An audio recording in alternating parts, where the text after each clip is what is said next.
exemplo, você ficou muito conhecido pelo caso Silvio Santos. Chegamos lá no famoso papo que você ouve toda vez que você senta num boteco. Você que é o cara do Silvio Santos, fala, caramba, não aguento mais, não sei o que falar disso. Você ficou muito conhecido porque eu acho que foi um caso que você é um comandante, você tá ali, Silvio Santos é o maior apresentador do Brasil, tá sendo sequestrado. Tá ali, na varanda.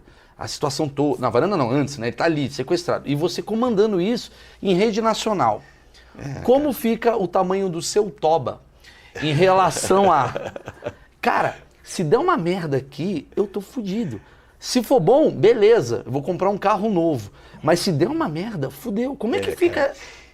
Como é que fica essa sua Pergunta cabeça? sensacional. Para quem não sabe, né, esse caso aconteceu em 2001 e foi, eu não lembro, olha, eu tô com 41 anos nessa trajetória, entrei com 15 anos na polícia, fiquei 30 anos na instituição de 80 até 2010, nós estamos em 2021, tô há 11 anos como palestrante, escritor, comentarista e escambau. Aliás, fala do seu livro, que é muito legal. Você tem um livro que é O Negociador, né? Tem o livro O Negociador, que foi o meu primeiro livro, né? Sim. Onde eu conto um pouco dessa trajetória que a gente mudou a visão do GAT em relação aí a como agir de forma correta, republicana nas ocorrências. Funciona aí né, pro teu rolê tudo. E é um livro que é voltado para o mundo corporativo, inclusive, porque essas lições que eu aprendi nas negociações onde vidas estão em jogo, elas são aplicáveis nas empresas de alta performance. Claro. Né? Na balada também? Na balada? Na balada. Cara, serve para tudo, serve para você, inclusive nas relações interpessoais, A gente com vai falar namorada, com esposa. Entendi. Seu casamento tá há quanto tempo Pô, já? sou 35 anos É casado, lógico, cara. lógico. Sou maior. É lógico, Cara, é a maior prova que ele 35 anos casado, cara. Sim, 35 anos negociando. Não, pô, deixa eu sair, caralho, lá, falar com o Meirelles, porra. Não, toma aqui, aí vem a imprensa. Melhor exemplo de negociador de sucesso, né, cara? Com Casamento não é brincadeira. Mas e aí? Aí tá lá... Pô, aí o que aconteceu? O Brasil parou. Sim. Porque começou com o sequestro da filha dele, que acabou sendo pago resgate, e a moça foi liberada, a Patrícia, e depois de um certo tempo... Que é a Patrícia Bravanel de hoje, pra quem tá velho. A polícia continuou naquela investigação, que é natural, e aí o sujeito se achando...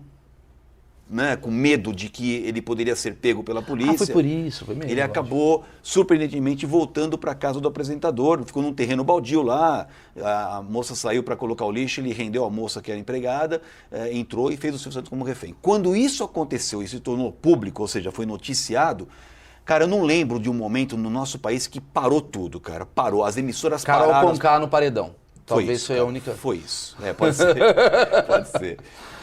E aí eu fui chamado, mas aí, voltando à sua pergunta, cara, como é que estava o meu coração quando eu fui para lá? Primeiro lugar, nós que trabalhamos em tropa de elite é uma churrasqueira, cara, é uma churrasqueira permanente, se você bobear, sua batata assa.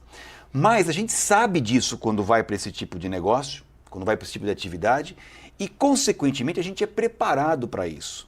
Por isso, o meu coração, quando eu chegava numa ocorrência com refém, eu pergunto nas palestras, como é que vocês acham que estava o meu coração quando eu chegava numa ocorrência com refém? Invariavelmente, a resposta é, puta, estava coração a milhão. Eu falo, não, meu amigo, estava 60 por minuto. Por quê? Porque eu fui preparado para fazer o que eu fazia, Maurício. Essa é a pegada, eu estudei para fazer o que eu fazia. Chegar lá, galera, tá tudo bem, como é que você... Cara, então é igual um médico que atua numa UTI, sim, cara. Sim. Sabe? Ou um médico do pronto-socorro do Hospital das Clínicas. Mas eu acho que cara lá... mas quando chega um médico para operar a própria filha, eu acho que dá uma tremida. Por mais que ele seja preparado. Santos, né? Ou o Silvio Santos. Cara, eu vou falar para você. Eu cheguei lá, senhor da situação. Eu cheguei lá, tava uma bagunça. Pra você ter uma ideia, eu até conto isso no meu livro, porque quando eu cheguei lá, na casa do Silvio Santos, o cara tinha entrado, o Silvio tava fazendo ginástica, tava de cueca, eles entraram, bicho. Ele pegou o Silvio Santos de cueca, cara. E aí eles entraram numa dispensazinha. Primeira coisa, desculpa, por que o Silvio Santos malha de cueca? Eu não sei, cara. Tanto que essa cena tá no YouTube. Colocar no YouTube rendição do Silvio Santos, vai ver que ele pede uma calça, né, pra mim. Me traz uma calça, porque ele não queria sair. Foi a primeira exigência do sequestrador. Uma calça, por favor. Eu não quero ver os bagos do Silvio. Cara, mas quando eu cheguei na casa do Silvio Santos, muita gente tava lá na sala. Ele mora numa mansão, cara. Tava numa salona, assim. E o Silvio homiziado dentro de um cômodo, né, mantido pelo Fernando Dutra, que era o sequestrador. E na sala do Silvio parecia a festa da firma, cara, porque foi uma porrada de nego pra lá, de gente pra lá. E quem eram essas pessoas? Pô, comando geral da polícia, o secretário de...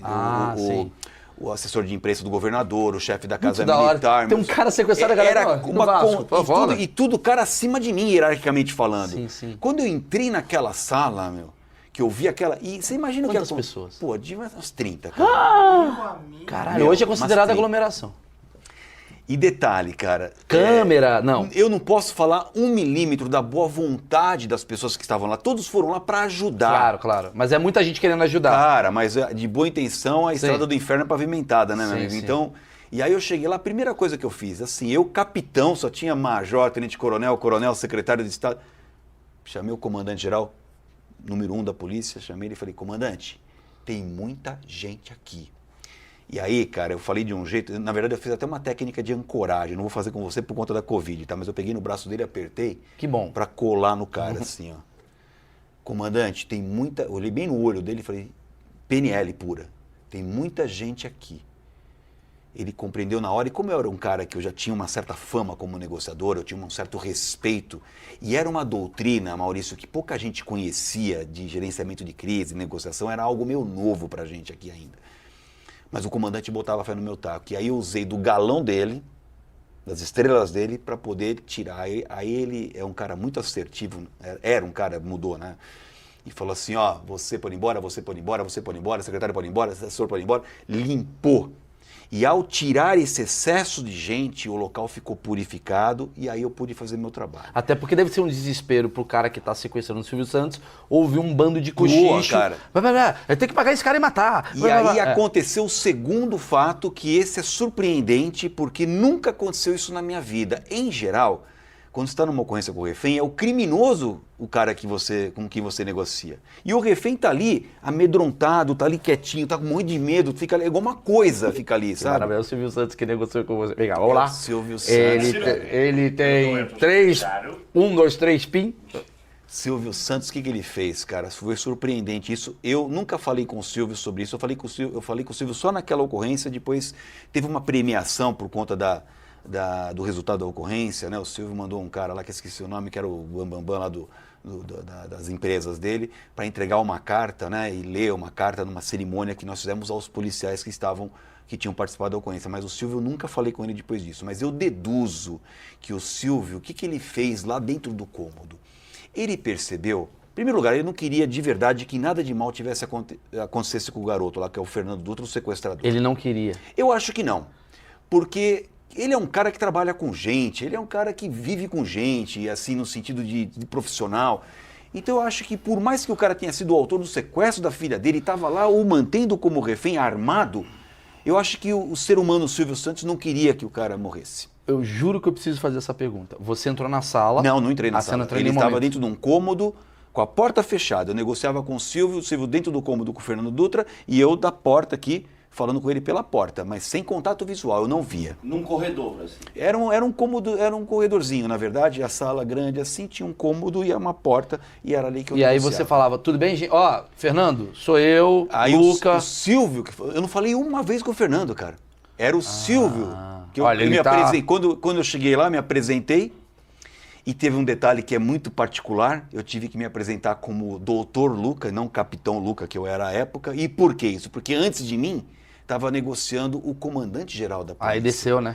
E aí, quando eu tirei o comandante dessa função, porque não pode o comandante ser negociador, pela doutrina, quem tem poder de decisão não pode ser o negociador. Tem que ser um cara intermediário, assim, né? Tem que ser um cara com essa função. Mas o Silvio, eu sabia disso, a minha equipe sabia e eu também sabia que o Silvio é um cara que serviu o exército, ele conhece a hierarquia militar.